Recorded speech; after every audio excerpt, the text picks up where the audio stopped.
बिस्मिल्लाहिर्रहमानिर्रहीम। बबलू वॉइस के देखने और सुनने वाले प्यारे दोस्तों, अस्सलाम वालेकुम। आपका टाइम ज़ाया किए बगैर आज का किस्सा शुरू करते हैं, जो कि निहायत ही मजेदार, हंसी और कहकों से भरपूर है। तो वीडियो को पूरा एंड तक देखना, आपको मजा आएगा। स्कूल का प्रिंसिपल एक गोश्त वाली बड़ी शानदार शॉप में दाखिल हुआ और वहां काउंटर पर बैठे लड़के से कहा, बेटा 2 किलो गोश्त देना। वहां लड़के ने कहा, जी जनाब, आप बैठें, और एक कप चाय भी पेश कर दी और अपने मुलाजमीन से कहा कि 2 किलो अच्छा गोश्त बनाएं। गोश्त बैग में डालने के बाद मुलाजमीन ने खुद जाकर उसकी छोटी सी गाड़ी में रख दिया। प्रिंसिपल ने जब पैसे देने चाहे तो उस लड़के ने मना कर दिया।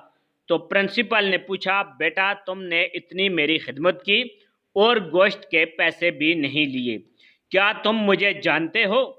तो उस लड़के ने कहा, आप मेरे उस्ताद हैं।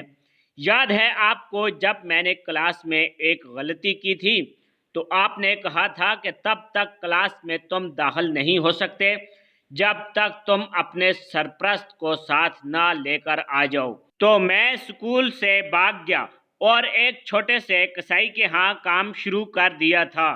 अब अल्हम्दुलिल्लाह मेरे पास अपनी 4 बड़ी बड़ी गोश्त की दुकानें हैं, एक बड़ा फार्म है और एक शानदार घर भी मैंने ले लिया है। तब प्रिंसिपल ने एक शर्त आ भरी और कहा, जी बेटा मुझे याद आ गया, काश मैं भी तुम्हारे साथ उस दिन भाग जाता।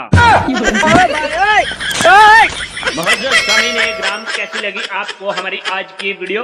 अपनी कीमती राय का इजहार कमेंट्स बॉक्स में जरूर फरमाइएगा। मिलते हैं इंशाअल्लाह अगली वीडियो में, तब तक के लिए अल्लाह हाफिज।